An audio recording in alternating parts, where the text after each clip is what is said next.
I am Ferdinand Marcos, and I am the President of the Republic of the Philippines. I stand today on behalf of 110 million Filipinos. Hi everyone, hello universe, it's me again. Shoutout sa inyo mga best. Nakikita nyo, nakikita ko. Marami na naman maiinggit. Bakit? Oh, wag nyo sasabihin mga DDS, kay Digong na naman ito. Ano guys, ito po yung port ng Marawi. In-inspect ni Pangulong Marcos Jr. Sabi sa inyo yung mga proyekto niya talagang hindi kayo makakakurakot talaga sa mga project na yan. Inaalam talaga ng Pangulo. Sa totoo lang guys. Basahin ko bago yung panoorin yung video guys. Ay, napakaganda ito mga bes. Sabi dito mga bes Sabi dito ng PCO, upang mapabilis ang pag-unlad ng mga taga Marawi, inaatasan ni Pangulong Ferdinand Marcos Jr. ang pagpapatayo ng dagdag na daungan. Dagdag na daungan sa paligid ng Lake Lanao. Di ba mga beswa? Ang ganda ng bagong bagong port ng Lanao del Norte, Marawi. Sa kanyang pagbisita sa Marawi City Port, kinilala ni PBBM ang kahalagahan ng pasilidad na may terminal na kayang magserbisyo sa 130 na pasahero kada araw. Inahayag din niya ang pagkalugod sa pag-usad ng mga hakbang para sa Marawi rehabilitation. Sabi sa inyo guys, 2022 papasok ang 23 hanggang 24. Talagang makita mo yung sinabi niya, agarang rehabilitation. May video ako yan guys, matagal na. 2 years ago na yung video na yan. Rehabilitation para sa Marawi. Kaya ito ang resulta. Sabi ng mga DDS, kay Digong na naman, antindi nyo hanggang bumaba ang Pangulo sa 2028.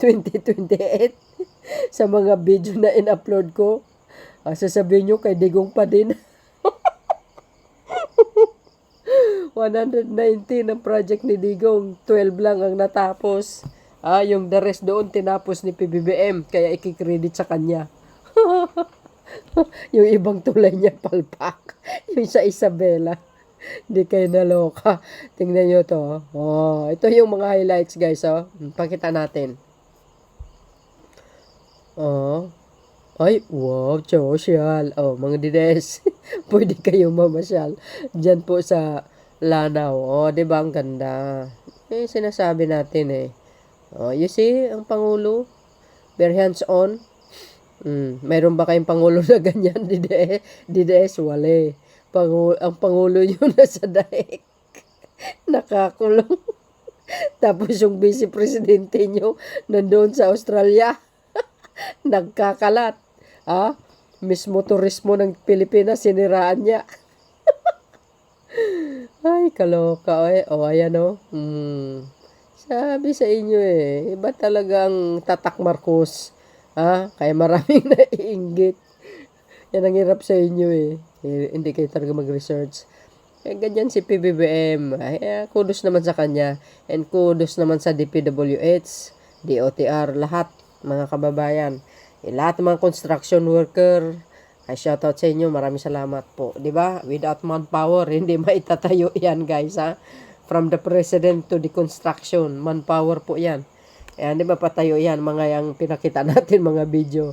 Ito talaga sinasadya natin upload. Yung mga gagandang programa ng Pangulo, yung mga proyekto niya. Kung gusto nyo maghanap ng iba pang mga proyekto ng Pangulo, pumunta kayo sa page ng DPWH. Tingnan nyo kung gaano kadami ang farm road to market na pinagawa niya. Sobra-sobra libo-libo pa Hay, ewan ko. Kaya nanghirap sa inyo Wala kayong alam. Kasi, hindi nyo inaalam. Tama yung sinabi ni Jose Castro.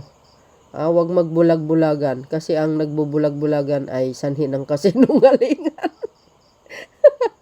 Yan ang nangyari kay Sara Duterte. O ito basahin ko bago yung panoorin yung video guys. Sabi dito guys, lubos kaming humahanga at nagpapasalamat sa inyo, President Bongbong Marcos, Yuse. Ganon. Diba? Oh. Yan ang kinainisan ng mga DDS mga anti-Marcos.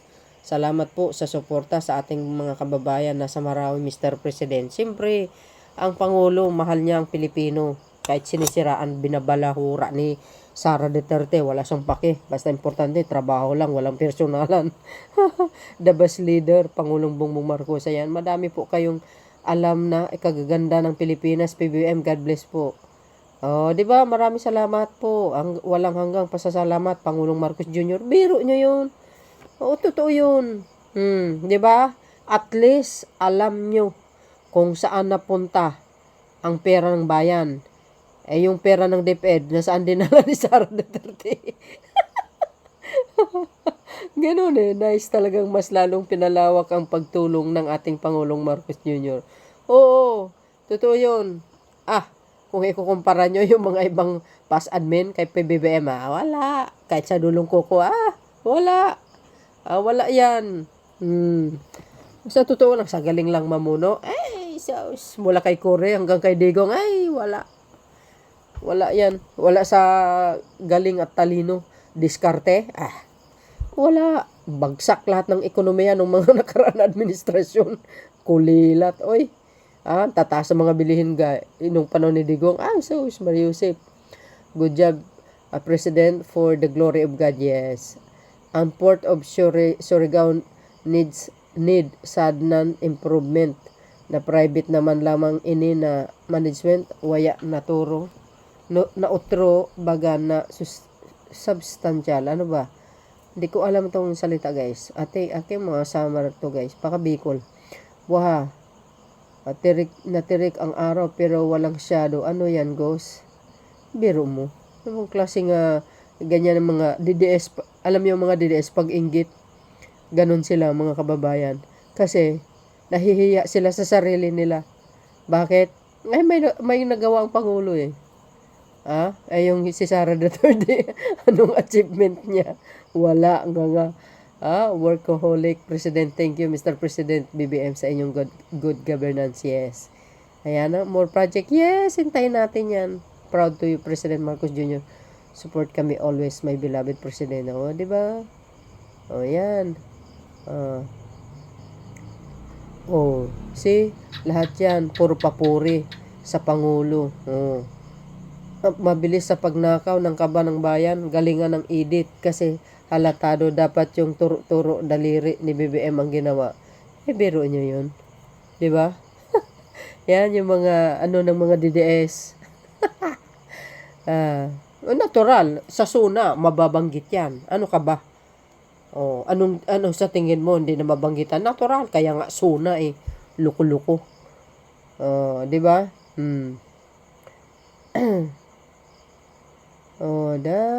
Galing Damihin niyo po ang domestic flight sa Iligan City. Yes. 'Di ba? Guys, alam nyo, 6 years lang ang Pangulo. Kaya sa mga ganitong mga kahilingan, bigyan natin ng 12 years. Tingnan nyo, maraming magagandang mangyayari. 'Di ba? Galit na galit yung kampo ng galit na galit yung kampo ng nagpawasak ng Marawi. Grabe. Daghang tao. Ayan, diba? So, yun mga bes, anong ang kapalagayan nyo? Basta ako masaya ako ayan guys, nakita nyo yan. Shout out sa mga Muslim sa Marawi, Port of Marawi. Galing. Wow. Gandara. You see? Diba? Galing naman.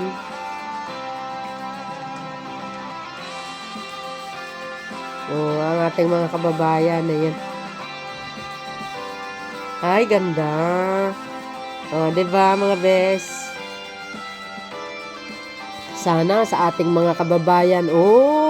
Ayan Ang ganda. Well, after maikot ni Pangulong Bongbong Marcos itong bagong Marawi Port, at nagustuhan naman niya yung pagkakatapos ito, at nakita niya yung importansya ng pagkakaroon ng bagong pantalan dito sa lungsod ng Marawi, no. Pero katulad nga nung napansin din ng ating Pangulo na dito sa kabuuan ng Lake Lanao, ito lamang ang nag-iisa talagang pantalan,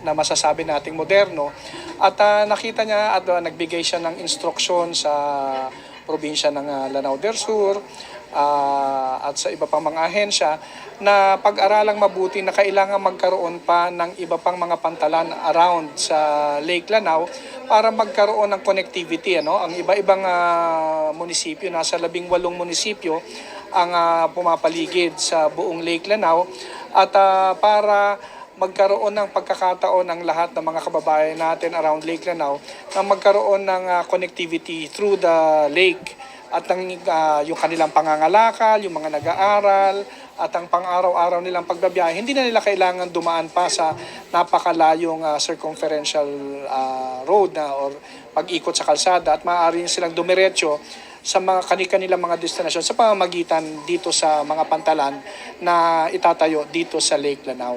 Wow. Well, dito kasi karamihan ng mga gumagamit nito ay mga fisher folks, So dahil din sa sa tagubili ng ating mahal na Pangulo, hindi naman tayo naniningil sa mga fisher folks sa paggamit nitong pantalan, at malaya nila magagamit nito, at hindi na muna natin iniisip yung kumbaga yung pagsingil o pagkakakitaan para magamit at makatulong sa mga mangingisda dito sa Lake Lanao. Well, in the meantime, ito natapos kasi itong pantalan noong August of 2024. At simula noon, dahil nga hindi pa nare-resolve kung kanino iti-turn over to, ang PPA muna ng Philippine Ports Authority ang kasalukuyang namamahala at nagbimintin na nito until such time na ma-resolve kung ito ba ay iti-turn over sa BARM or ito ay iti-turn over sa probinsya o sa LGU. Itong pantalan na to at saka yung fish port ay ang total funding nito is 261 million, at ang nagpondo nito ay nanggaling sa Department of Human Settlements and Urban Development under doon sa programa na Task Force Bangon Marawi. So tayo ay bahagi ng task force, ang PPA bahagi ng task force, at ang naging kontribusyon natin dito ay ang pagdidisenyo at pag-implement ng proyektong ito. Well, masaya kami sa PPA, sa Philippine Ports Authority, na kami ay kabahagi, lalong-lalo na ng rehabilitasyon ng Marawi City sa pamamagitan ng pag-contribute ng expertise at ng dedikasyon ng mga kawani ng PPA para makatulong sa rehabilitation ng Marawi, At ang sa amin lang, sa mga kababayan natin, di lang dito sa Marawi City, kundi sa lahat ng mga kababayan natin dito sa area ng Lake Lanao, ay gamitin nyo pong mabuti itong bagong pantalan ninyo na inihandog po ng pamahalaan natin sa pamumuno ni Pangulong Bongbong Marcos, at sana po ay makatulong po ito sa komunidad para tuluyan na makabangon ng Marawi, at tuluyan pong makatulong sa kabuhayan ng ating mga kababayan dito po sa Lake Lanao. Ang ganda ng kanilang Port of Marawi. Ayan, tuloy. Pati mga DDS sasakay dyan. O, diba? Ang ganda kaya ng sa Marawi. Ang ganda ng mga views dyan.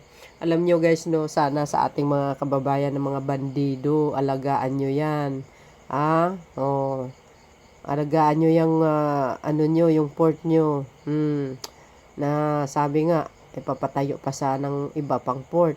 Wow, ang ganda naman yan. Maaliwalas mga beswa. Alagaan nyo kasi kahit papano, mayroon kayong ganyan. Total rehabilitation, sabi nga ng Pangulo. Kaya abangan po natin guys yung mga proyekto ng Pangulo dyan sa Marawi, Sabi niya kasi total rehabilitation. So, guys, ang kapalagayan nyo. Shout out sa inyo, sa mga Marcos Loyalist supporters, Filipino and OFW. Kudos naman sa Marcos administration. Thank you for watching. See you again on my next upload. Bye and babush. God bless Philippines.